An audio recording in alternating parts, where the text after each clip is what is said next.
오늘의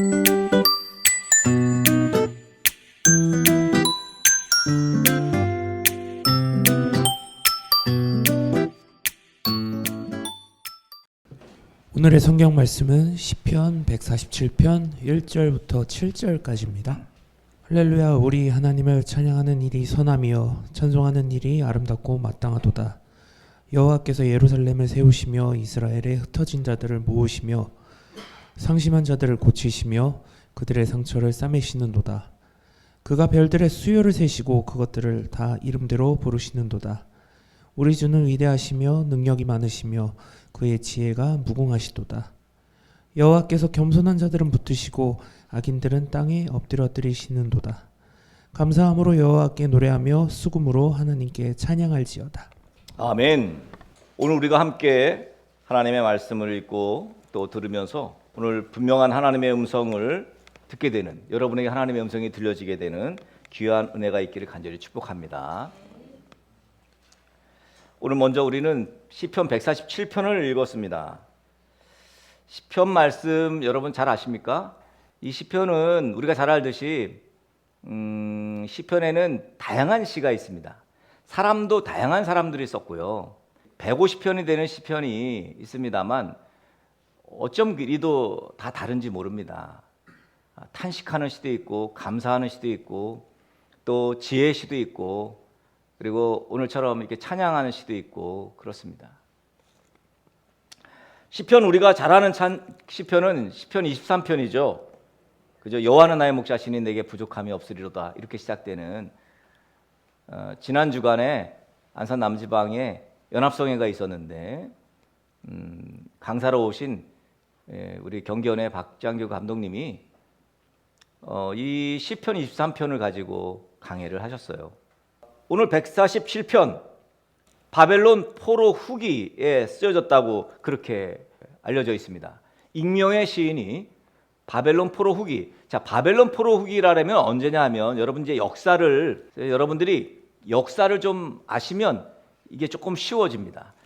여기는 지금 아수르 제국이 굉장히 성행했던 시기가 끝나고 아수르가 북이스라엘, 이제 일단은 여러분이 아셔야 될 것은 북이스라엘과 남유다가 나뉘어졌다는 거예요. 이 나뉘어지게 된 시점이 됐던 왕이 바로 솔로몬 왕입니다. 솔로몬 왕 때 이스라엘이 나뉘어요. 다윗 왕이 솔로몬의 아버지잖아요. 솔로몬의 아버지가 이 이스라엘을 다 정복합니다. 하나의 이제 이스라엘로 만들어 버려요.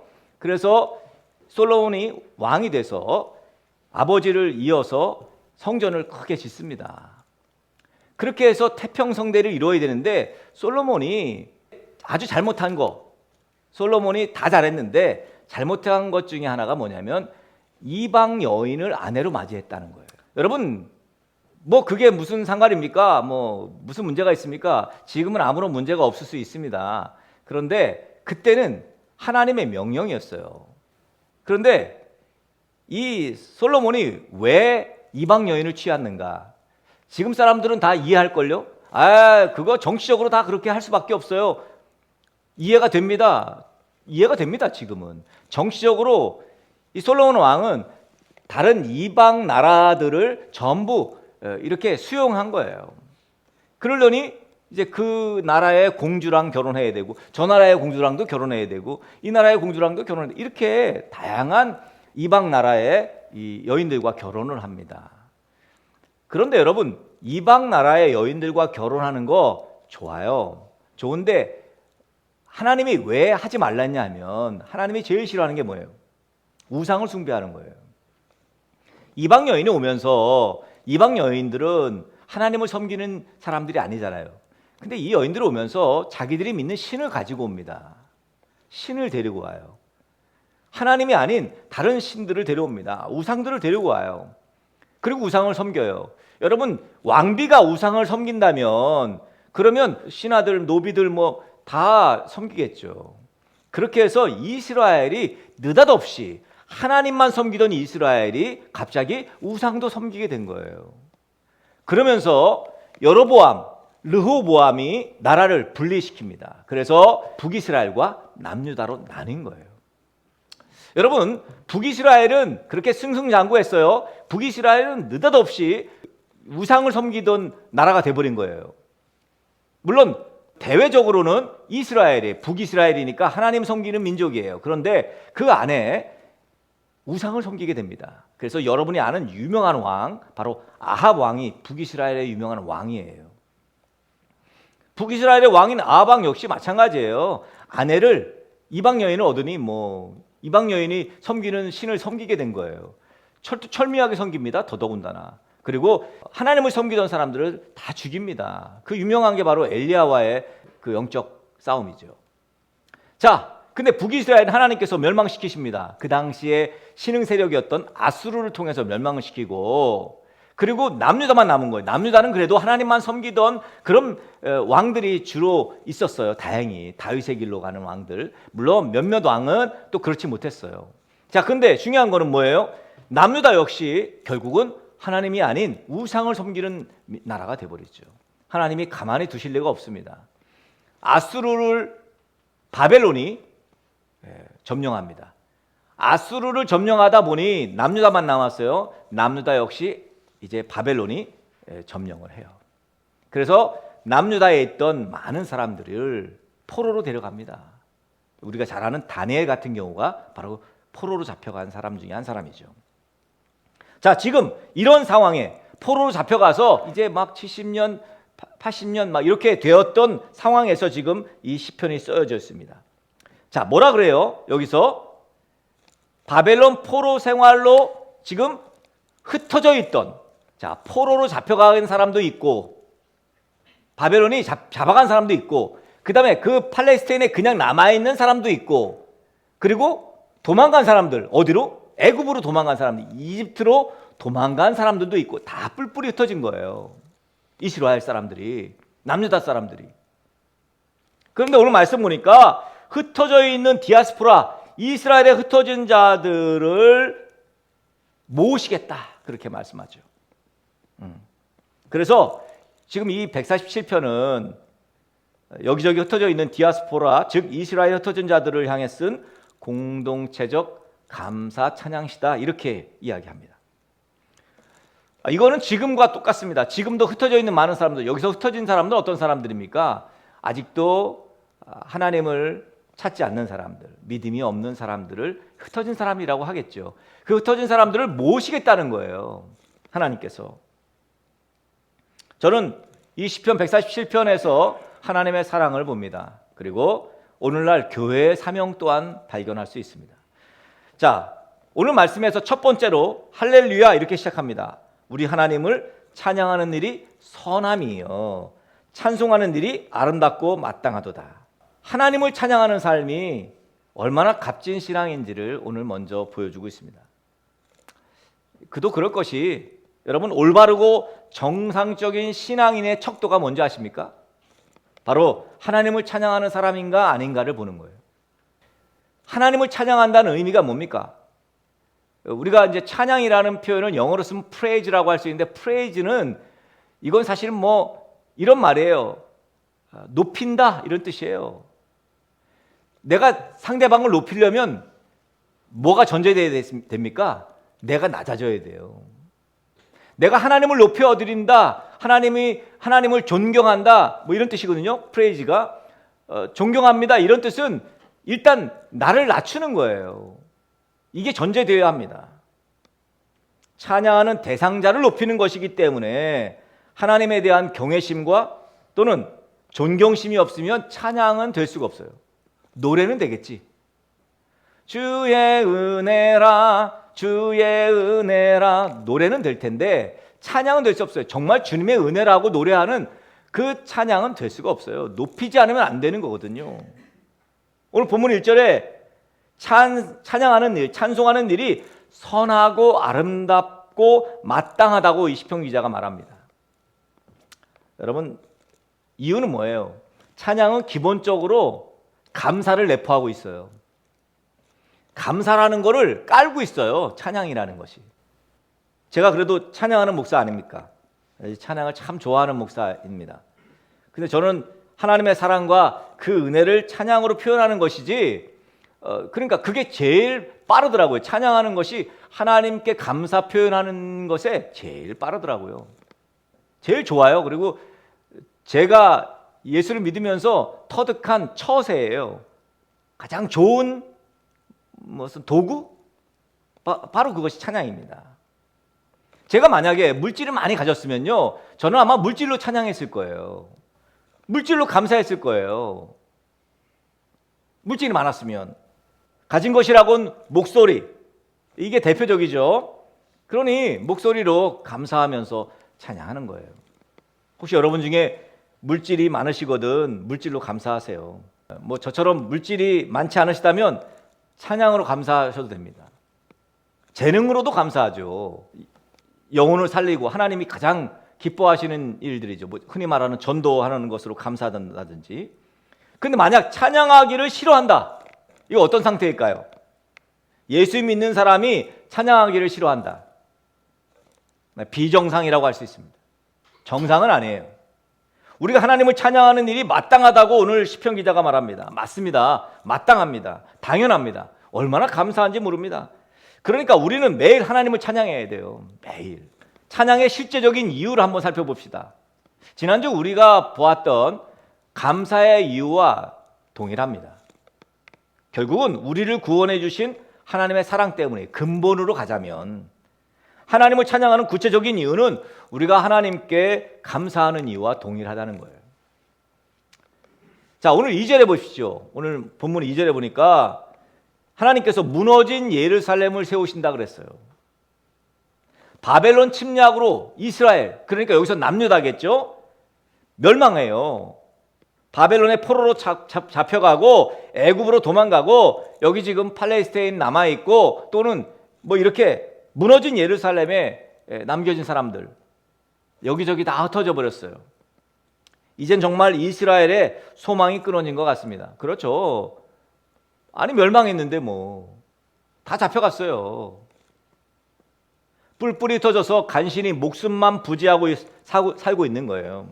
그런데 하나님께서 예루살렘을 다시 세우시고 흩어졌던 이스라엘 사람들을 모으시겠다고 지금 말씀하고 있습니다. 역사적으로 보면 진짜 전혀 예상하지 못했어요. 뜬금없이 고레스 왕이 지금 페르시아의 바벨론의 페르시아 왕이 고레스 왕이 갑자기 느닷없이 여기 저 각 나라의 백성들 저 각 나라로 다 가라 그래. 다 보내. 그러면서 뭐라 그래요? 이스라엘 너희들 내가 가서 그 예루살렘 성전 다시 재건할 수 있도록 내가 모든 물품 다 지원할 테니까 데리고 가. 1차, 2차, 3차에 의해서 포로 귀환을 합니다. 그냥 고레스 왕이 그렇게 한 거예요. 물론 하나님의 역사죠. 하나님의 놀라운 계획이 있었죠. 70년이 되면 다시 예루살렘 회복시켜 주겠다는 하나님의 약속이 이루어진 거죠. 그야말로 포로기를 마치고 이스라엘을 회복시키십니다. 자, 여러분 이 정도면 하나님 찬양하지 않을 수 없겠죠.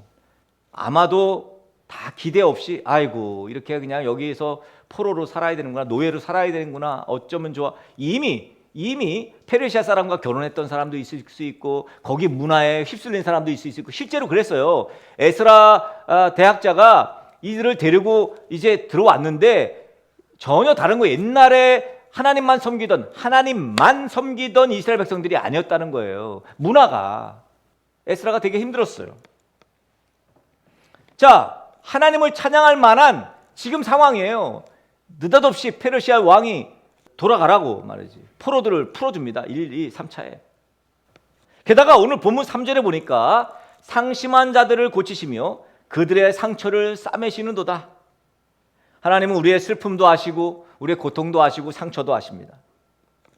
하나님은 고통과 슬픔과 상처를 낫게 하시길 원해요. 그게 계속 고통으로 있기를 원하지 않습니다. 치유의 하나님이라는 걸 강조하십니다. 하나님은 우리들이 이 세상에서 겪게 되는 다양한 시련과 고난에도 불구하고 하나님 사랑으로 하나님의 은혜로 그 아픔이 치유되길 원하세요. 자, 하나님께 나와야 치유가 되잖아요. 여러분 의사한테 가야 치유가 돼요. 처방을 받아야 되거든. 하나님께 나와서 하나님께 물어야 돼요. 처방을 받아야 되거든요. 대부분 사람들이 치유 안 되는 이유가 뭡니까? 상처가 치유 안 되는 이유? 하나님께 나오지 않습니다. 목사 할아버지라도 그거 하나님께 나오지 않으면 치유가 될 수 없습니다. 사실 우리 인생을 살아가면서 여러 차례 그런 고통이 있습니다. 저도 겪었어요. 왠지 살아가는 시간과 이 상처는요 비례하는 것 같아. 이 세상의 모든 문제와 상처를 완전히 치유해 줄 수 있는 것은 이 세상의 어떤 힘으로도 불가능합니다. 돈이 자신들을 행복하게 해줄 거라고, 명예가, 인기가 행복하게 해줄 거라고, 배우자나 친구가 또는 주변 사람들의 인간관계를 통해서 행복을 찾아요. 여러분, 만약 이런 조건들이라면 무조건 좋은 대학 가면 행복해야죠. 좋은 대학 나오면 다 행복해져야 되잖아요. 그런데 좋은 대학 다니면서도 불행한 사람들 투성입니다. 시편 141편 3절에 우리의 삶에서 무수한 많은 위로와 깨달음을 제공해 주는 말씀입니다. 하나님은 항상 지친 마음과 상처 입은 영혼을 고쳐주시고 치유해 주시는 분이라는 거예요. 하나님께서는 상심한 자들을 고치시는 분이에요. 여기 상심이라는 말을 원어로 봤더니 샤바르 그럽니다. 샤바르. 깨졌다 이거예요. 상심한 자들이 얼마나 많습니까? 여러분 주변에도 참 마음이 깨진 사람들 많을 거예요. 특별히 인간관계를 통해서 깨진 사람들이 참 많을 겁니다. 남편, 아내, 자녀 때문에 상심해 있는 사람들, 또 직장 때문에 상심해 있는 사람들, 돈 때문에 상심해 있는 사람들, 인간관계 때문에 상심해 있는 사람들, 그 상심 때문에 우울한 사람들이 얼마나 많은지 모릅니다. 자신의 인생을 포기하는 사람들도 생깁니다. 감사하게도 하나님께서 상심한 사람들의 상처를 싸매시는 분이라는 사실을 안다면 이 문제는 해결됩니다. 근데 모른다면 극단적인 선택은 불보듯 뻔합니다. 그러니까 여러분, 상처가 생기면 빨리 치료해야 하는 것입니다. 깊은 마음의 상처, 전혀 앞이 보이지 않는 상심들, 도무지 해결될 수 없을 것 같은 문제들, 여러분 인생을 살다 보면 누구나 다 맞닥뜨립니다. 그런데 일반적으로 대부분의 사람들은 해결할 수 없다고 판단되면 포기를 하잖아요. 일반적인 사람들은 상심한 그 마음의 상처를 싸매주시는 하나님을 못 만나봤으니, 안 만나봤으니 그럴 수 있습니다. 일반적으로 그럴 수 있어요. 사실 싸매주시는 하나님을 먼저 경험한 우리가 그 하나님을 적극적으로 소개하지 않은 탓이에요. 우리 탓입니다. 교회는 상심한 자들이 고침받는 곳입니다. 여러분 분명히 아셔야 합니다. 목사가 고칠 수 없습니다. 한계가 있습니다. 교회의 그 누구도 고칠 수는 없습니다. 가끔씩 이 상심한 사람 중에 하나님께 도움을 요청하지 않고 목사에게만 도움을 요청하는데 사실 하나님에게 요청하는 것이 빠릅니다. 보기에는 목사가 빠른 것 같습니다만 저는 대단한 솔루션을 줄 수가 없습니다. 그저 기다리라 그러고 기도하자 그러고 제게서 나올 수 있는 정답이 바로 그거예요. 그러면서 저도 기도하는 거죠. 제 기도가 좀 대단한 능력이 있는 모양입니다. 대부분은 다 응답이 됩니다. 교회는 상심한 사람들이 와서 그 상처받은 마음을 싸매주시고 치유하시는 하나님을 경험하는 곳이에요. 교회. 그렇게 일단 상심한 사람들은 교회로 오게 해야 돼요. 그리고 상심한 사람들이 교회에 오면 다 받아줘야 합니다. 왜? 우리랑 똑같이 상심한 사람들이니까. 4절에 보니까 그가 별들의 수요를 세시고 그것들을 다 이름대로 부르신도다. 이 말도 안 되죠. 별들의 수요. 여러분 별이 몇 개예요? 우주의 별이 몇 개예요? 개수를 셀 수가 없죠. 우리는 못 세요. 왜? 우린 유한하거든요. 우리는 유한해요.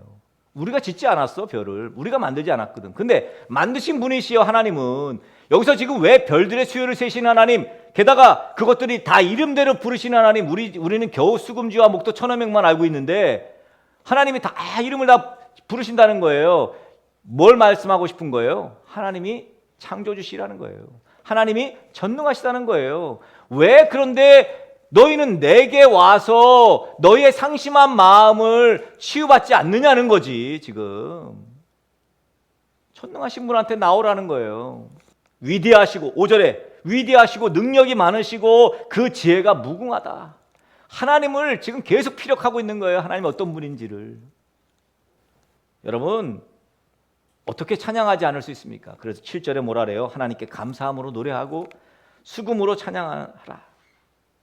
이것이 하나님께 구원받은 성도의 신앙이고 죄에서 자유를 얻은 구원받은 자들의 바른 태도입니다.